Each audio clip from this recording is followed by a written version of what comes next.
negara Republik Indonesia merasa berutang budi kepada ulama-ulama yang sudah meneteskan darah, titik terus keringat air mata untuk membela negeri ini merdeka. Maka dibuatlah satu hari khusus 10 November, Hari Pahlawan. Hari Pahlawan bukan dinyatakan dengan libur. Hari Pahlawan bukan dinyatakan dengan tertawa terbahak-bahak. Hari Pahlawan adalah mendoakan mereka yang sudah berbuat baik. Kalau tidak ada mereka bersimbah darah, maka sampai hari ini kita masih dijajah oleh Jepang, Belanda. Tapi karena perjuangan mereka, apa yang bisa kita lakukan untuk mereka? Mereka sudah lama meninggalkan kita. Tidak lain kecuali ucapan Allahumma ighfir lahum, ampunkan segala dosa, warhamhum, rahmati mereka, wa'afihim, beri mereka kebaikan, wa'afu anhum, maafkan segala silap salah khilaf mereka ketika hidup. Allahumma ja'alil jannata mathwahum, jadikan surga sebagai tempat tinggal mereka. Allahumma ja'al quburahum rawdatan min riyadil jinan, jadikan taman surga menjadi kubur mereka menjadi taman-taman surga. Wala taj'al quburahum hufratan min hufarin niran, jangan jadikan kubur mereka salah satu dari lubang neraka. Tapi yang paling penting daripada itu semua adalah mengisi kemerdekaan. Hari Pahlawan penting, mengangkat tokoh-tokoh masyarakat yang pernah berjasa berjuang dijadikan sebagai pahlawan nasional penting, untuk mengingatkan kepada anak cucu kita bahwa kemerdekaan bukan hadiah dari Belanda, kemerdekaan bukan hasil dari pemberian hadiah oleh penguasa, tapi kemerdekaan direbut dengan tetes buluh keringat dan air mata. Bung Tomo berkata, aku bingung bagaimana aku menyatukan pasukanku. Kira-kira kalimat apa yang membuat mereka menjadi kuat dan perkasa? Sampai akhir aku ingat satu kata yang membuat mereka bersatu, satu kata yang membuat mereka kuat, satu kata yang mengusir ketakutan mereka. Kalimat itu adalah teriakan Allahu Akbar. Itu yang diteriakkan Bung Tomo di Surabaya. Itu juga yang diteriakkan oleh Tengku Umar di Aceh, ujung Sumatera. Itu juga yang diteriakkan oleh panglima-panglima perang kita. Itu diteriakkan oleh Syekh Yusuf Al-Makassari Tajul Khalwati dari Makassar, Sulawesi. Itu juga yang diteriakkan oleh ulama kita dari bumi Minangkabau, dari mulai Syekh Sulaiman Ar-Rasuli sampai kepada pendahulu-pendahulu mereka, Syekh Ahmad Khatib Al-Minkabawi. Dia memang jauh di kota Makkah Al-Mukarramah, tapi dia berikan surat-surat, dia berikan kirimkan khutbah Jumat, khutbah Jumat yang ditulis tangan oleh Syekh Ahmad Khatib Al-Minkabawi, Imam Masjidil Haram, meninggal tahun 1916, jauh sebelum proklamasi kemerdekaan 17 Agustus 1945. Dia tidak berada di tanah air, dia berada di Makkah Al-Mukarramah, tapi murid-muridnya membawa tulisan khutbah Jumat yang dibacakan di Masjid Kerajaan Siak Sri Indrapura, bumi Melayu Riau. Bergoncang Pulau Sumatera, murid-muridnya yang ada di Pulau Jawa semua membacakan khutbahnya. Mereka minta fatwanya. Dia keluarkan fatwa bahwa Belanda penjajah kafir, membunuh mereka adalah mati syahid. Orang yang mati syahid tidak merasakan sakaratul maut, melainkan hanya seperti cubikan tangan di atas kulit yang tidak terasa sakit. Orang yang mati syahid tidak merasakan pertanyaan mungkar nakir, azab kubur. Orang yang mati syahid tidak merasakan hisab hari kiamat.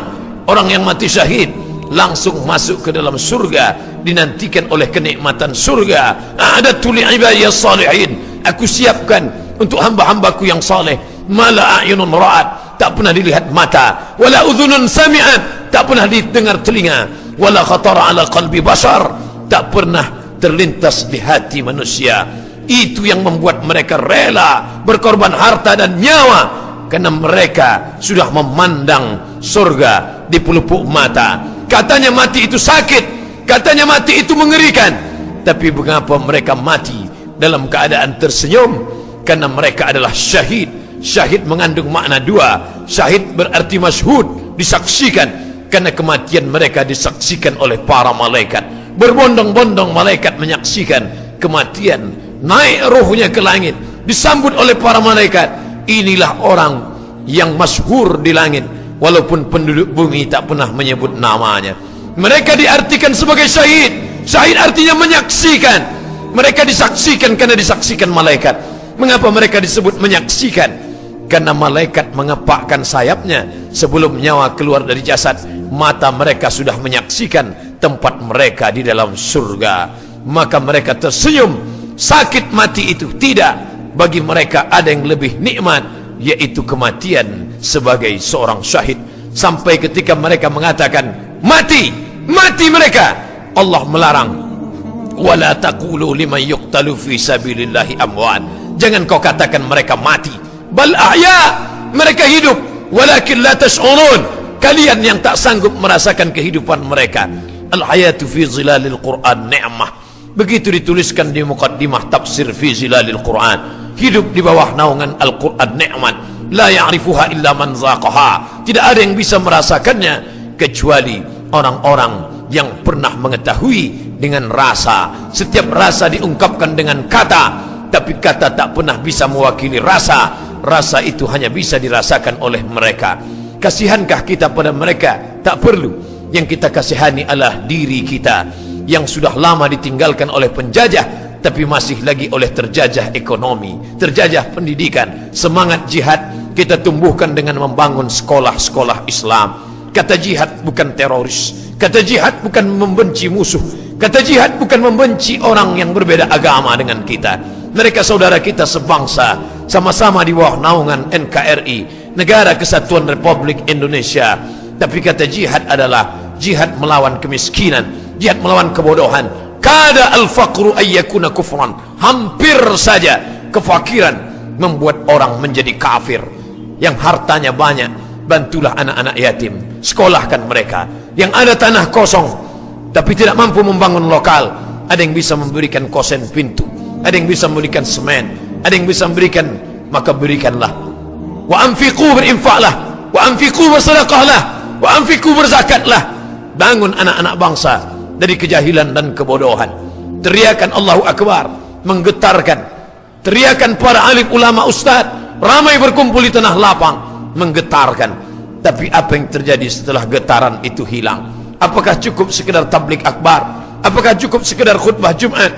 What's next? Apa yang bisa kita lakukan setelah itu? Dirikan lembaga pendidikan, selamatkan dari kejahilan, masukkan pelajaran agama. Paling tidak 5 materi mesti ada di SMP, di SMA, agar mereka jangan terjebak pada sekularisasi, liberalisasi, komunis yang merusak akal pikiran mereka. Setelah mereka menjadi tumbuhan yang kuat, akarnya tidak dimakan oleh semut, daunnya tidak akan dimakan oleh ulat. Mereka menjadi pokok kayu yang kuat, akarnya menghunjam ke dalam tanah, pucuknya tampak di atas, maka angin kencang tak dapat mematahkannya. Mereka adalah generasi yang akan datang, yang sudah lalu tak akan kembali pulang, tapi yang akan datang boleh jadi tak tahu kemana akan pulang. Hari sudah petang, karena dia tidak tahu di mana letak sarangnya. Oleh sebab itu kita sampaikan kepada mereka, bangsa ini tidak akan merdeka kecuali karena teriakan Allahu Akbar.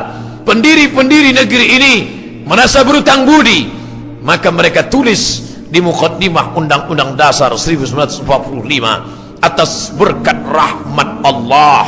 Tidak disebutkan kata Tuhan, tapi dibawa nama Allah. Atas berkat rahmat Allah dan keinginan luhur bangsa Indonesia yang ingin merdeka, maka penjajahan di atas dunia harus dihapuskan, karena tidak sesuai dengan peri kemanusiaan dan peri keadilan.